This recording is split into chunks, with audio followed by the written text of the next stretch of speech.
প্রতিটা সৃষ্টি আল্লাহ পাকের এক একটা মেসেজ দেয়। ঠিক মেয়ে মানুষও একটা মেসেজ দেয়। কি মেসেজ? আল্লাহ পাক মানুষকে সবচেয়ে সুন্দর করে সৃষ্টি করেছেন, আর মানুষের মধ্যে মেয়েদেরকে সবচেয়ে বেশি সুন্দর করে সৃষ্টি করেছেন।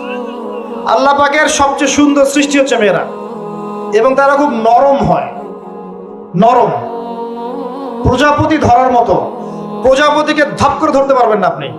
শক্ত করে ধরতে গেলে প্রজাপতি নষ্ট হয়ে যাবে, মরে যাবে। প্রজাপতিকে কোমল ভাবে ধরতে হবে। ঠিক মেয়েদের সামনেও আপনার কোমল থাকতে হবে। বেশি হার্ড হতে যাবেন, শেষ। আমি আপনার গার্লফ্রেন্ডের সামনে কোমল হতে বলি নাই, আপনার ওয়াইফের সামনে হতে বলেছি। কোমল থাকলে আপনি জিতে যাবেন।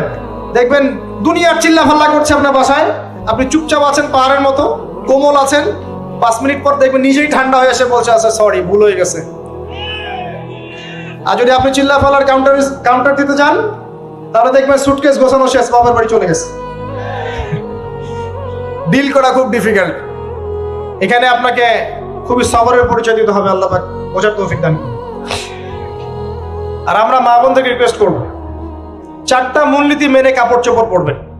আপনার কাপড়টা এমন হবে না যে কাপড়টা পরলেও অঙ্গ প্রত্যঙ্গ দেখা যায়, বোঝা যায়, এমন হবে না। কাপড়টা এমন হবে না এত টাইট ফিটিং যে আপনার অঙ্গের উঁচু নিচু অবয়ব বোঝা যায়, এমন হবে না। কাপড়টা এমন হবে না যেটা অমুসলিমদের পোশাক, আর কাপড়টা এমন হবে না যেটা পুরুষদের পোশাক। এই মূলনীতিগুলো মেনটেন করে কাপড় পরবেন ইনশাআল্লাহ। এছাড়াও মেয়েদের কথায় পর্দা আছে, চলনে পর্দা আছে, ওঠা বসায় পর্দা আছে। নামাজ পড়ার সময় তাদেরকে কিছুটা শালীনভাবে নামাজ পড়তে হয়। তাদের চোখের দৃষ্টির মধ্যে পর্দা আছে।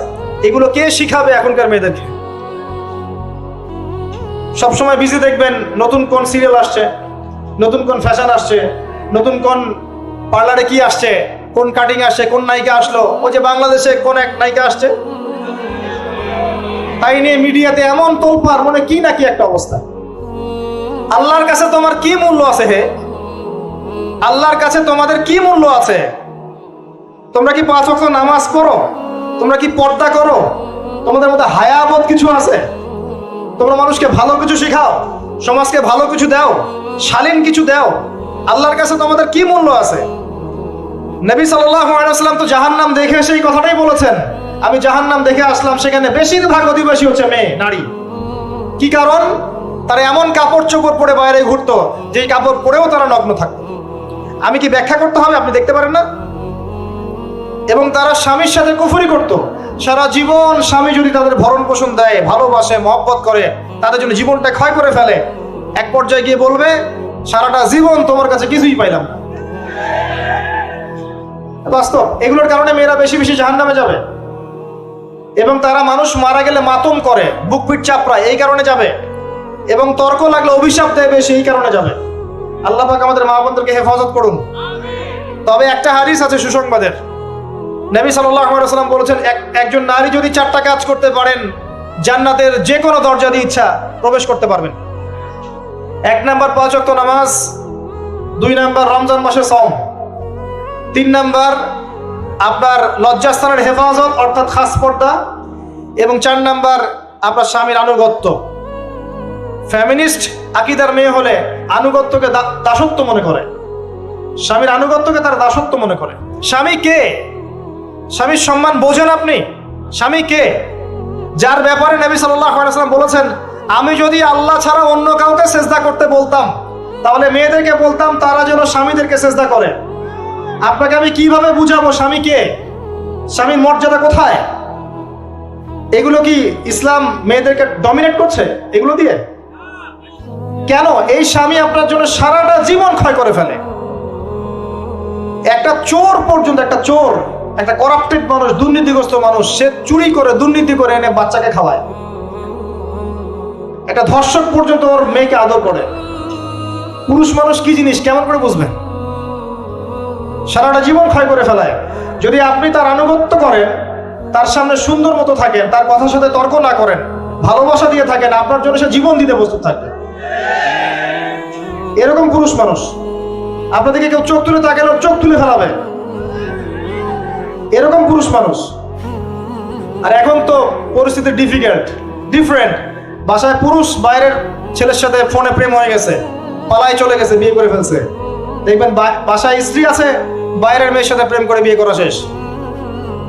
বিয়ে করলে সমস্যা নাই, আর ব্যভিচার করে ফেলছে, বিয়ে সে করতেই পারে, সে যদি সমতা রক্ষা করতে পারে, সেটা তার ডিফারেন্ট ইস্যু, এটা অন্য ইস্যু। তো স্বামীর আনুগত্য আপনাকে কিভাবে বুঝাবো? এটা দাসত্ব নয়। নবী সাল্লাল্লাহু আলাইহি ওয়াসাল্লাম বলেছেন, কোন স্বামী যদি কোনো স্ত্রীকে চায়, তার প্রয়োজনের জন্য চায়, মহব্বতের জন্য, স্ত্রী যদি চুলায় রান্না করতে থাকে, ওই রান্না ফেলে দিয়ে তাকে আসতে হবে। হাদিস। রাতের বেলা স্বামী স্ত্রী শুয়েছে, স্বামীর চাহিদা আছে, স্ত্রীর কোনো সমস্যা নাই, স্ত্রী ফিট, ইচ্ছা করেই অহেতুক স্বামীকে বলল আমি রাজি না, উল্টা পাশে মুখ করে ঘুমিয়ে গেল। আল্লাহর নবী বলছেন, সারা রাত আল্লাহর পক্ষ থেকে একজন ফেরেশতা আসবে, এসে এই নারীকে অভিশাপ দিতে থাকবে। এখন এগুলো হাদিস শুনলে বলবে যে ইসলাম তো মেয়েদেরকে ছোট করছে। একজন মেয়ে তার, একজন স্বামীর কথা বলছে, স্বামী তার মেয়ে, তার স্ত্রী, তার মা, তার বোন, সবাইকে তার মিরাসের হক দিতে হয়। একজন মেয়ে তার বাবার সম্পত্তি পায়, কোনো কোনো ক্ষেত্রে তার ভাইয়ের সম্পত্তি পায়, তার স্বামীটা তো পাই, তার ছেলেরটাও পায়, নানি হলেও সম্পত্তির হক আছে। একটা মেয়েকে চতুর্দিক থেকে সিকিউর করা হয়েছে ইসলামে। তারপরেও কিছু ফ্যামিনিস্টের কারণে এরা বলবে যে মেয়েদেরকে ইসলাম ছোট করছে। হ্যাঁ, মেয়েদেরকে ইসলাম কেন ছোট করছে? কারণ পর্দা করে যে বাইরে বেরোতে বলেছে, ঢ্যাং ঢ্যাং করে নগ্ন হয়ে বেরোতে নিষেধ করেছে, এই কারণে। যদি বলে যে হ্যাঁ ইসলাম আপনাদেরকে ফ্রি মিক্সিং এর স্বাধীনতা দিচ্ছে, আপনারা সবাই ফ্রি মিক্সিং করেন, গেঞ্জি পরেন, টি শার্ট পরেন, স্যান্ডো গেঞ্জি পরে বাইরে ঘুরে বেড়ান, টাইট ফিটিং প্যান্ট পরে বাইরে ঘুরে বেড়ান, সব জায়গায় আপনারা ফ্রি মিক্সিং করেন, পর্ন দেখেন, জেনা করেন, মদ খান, ইসলাম খুব ভালো। তখন তোমাদের জন্য তো ইসলাম নয়, তোমরা জাহান্নামে যাও, আল্লাহর কি আসে যায়? ইসলাম তোমাদের জন্য নয়, তোমরা জাহান্নামে গিয়ে মরো, ইসলামের কিচ্ছু যায় আসে না। আল্লাহর ওয়াস্তে পারিবারিক আদর্শের দিকে ফোকাস করেন প্রিয় ভাই। নিজে জাহান্নামের আগুন থেকে বাঁচান, পরিবার বর্গকে বাঁচান, পরিবার বর্গকে বাঁচান। পরিবার একটা পার্ট হচ্ছে আপনার পিতামাতা। পিতামাতার সাথে খারাপ আচরণ করতে যায় না আল্লাহর ওয়াস্তে। সেই ব্যক্তির জন্য ধ্বংস যার পিতামাতা বেঁচে আছে, তাদের হক আদায় করে সে জান্নাতে যেতে পারলো না, তার জন্য ধ্বংস। আরেকটা অংশ আছে আপনার সন্তান সন্ততি। বাচ্চা কাচ্চার প্যারেন্টিংটা খুব সুন্দর করে করেন। যখন আপনি স্ত্রীর সাথে মিলন করতে গিয়েছেন, তখন দোয়া পড়েন, আল্লাহুম্মা বিসমিল্লাহি আল্লাহুম্মা জান্নিবনা শাইতান ওয়া জান্নিবিশ শাইতান মা রাযাকতানা।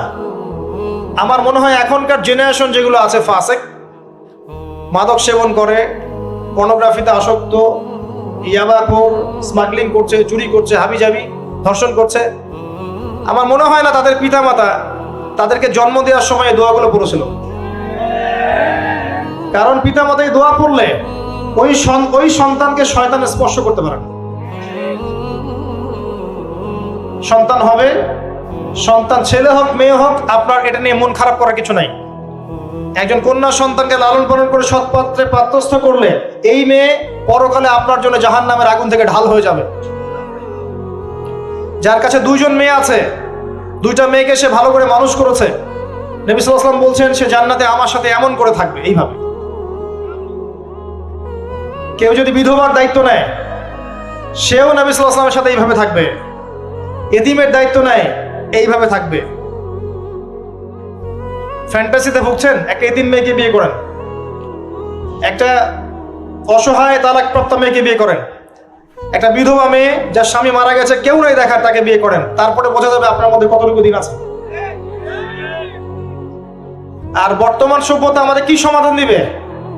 সবাই যদি দিনদার একটা করে ক্যাটরিনা খোঁজে, এই এতিম, এই বিধবা, এই যাদের দেখার কেউ নাই, এই মেয়েগুলা কি রাষ্ট্রের সম্পত্তি হয়ে থাকবে? এদের দায়িত্ব কে নিবে? পুরুষরা যদি দায়িত্ব না নেয়, কে দায়িত্ব নিবে? এখন কেউ যদি ওদের দায়িত্ব নিতে যায়, তখন তাকে আবার খারাপভাবে উপস্থাপন করা হয়, এই ব্যক্তির মনে হয় চরিত্র খারাপ। কিন্তু এদিকে বাইরে 10টা জেনা করে বেড়াচ্ছে, কোনো সমস্যা নাই, এগুলো উস্কায়। এইসব জাহেলদের জন্য ইসলাম নয়। ইসলামের প্রতিটা বেসিক ফান্ডামেন্টাল মানবতার কল্যাণের জন্যই। এগুলোকে ফরজ করা হয়নি, আপনি নফল, আপনার সামর্থ্য থাকলে আপনি করতে পারেন, না করলে কোনো সমস্যা নাই। কেউ যদি করে, যে ইসলাম পরিপূর্ণরূপে পালন করার চেষ্টা করছে, এটার উপর আমল করার চেষ্টা করছেন, তাহলে আপনি তাকে ক্রিটিসাইজ করছেন কেন? কি সমস্যা আপনার? আরেকটা পার্ট হচ্ছে সন্তান সন্ততি। বাচ্চা কাচ্চাকে ছোটবেলা থেকেই মানুষ করতে হবে এমন ভাবে যাতে করে বড় হয়ে এরা এই উম্মার খালিদ এবং ওমর হতে পারে। বাচ্চা ছোট ছোট বাচ্চাকে আপনি ভালো খাবার দেন, ভালো খাবার দেন, মায়ের স্নেহ দেন, বাবা মার সাথে রাখেন, একটু গ্রাম্য পরিবেশে নিয়ে গিয়ে তাকে বড় করেন। কেন বলছে এই কথা? এখানে পরিবেশ সুন্দর থাকবে, সে দৌড়াবে ধুলার মধ্যে, মাঠের মধ্যে খেলবে, সুন্দর ভাষা শিখবে। এরপরে তাকে ভালো প্রতিষ্ঠানে পড়ান। প্রতিষ্ঠানটা এমন হবে যে প্রতিষ্ঠানে জেনারেল শিক্ষা, ইসলামিক শিক্ষা একসাথে দেয়া হচ্ছে, সে সব শিখবে। আমার ছেলে কোরআনে হাফেজও হবে, আমার ছেলে ডক্টরও হবে ইনশাআল্লাহ। এভাবে এভাবে করে তোলেন। আধুনিক হন, মাথাটা খাটান, ব্যাকডেটেড মানসিকতা বাদ দেন। বিশ্বটা এগিয়ে গেছে, আমাদেরকে এগিয়ে যেতে হবে। একমুখী জ্ঞান দিয়ে আপনি কিচ্ছু করতে পারবেন না এই যুগে। দ্বিমুখী শিক্ষার একটা হারমোনিয়াস কম্বিনেশন দরকার।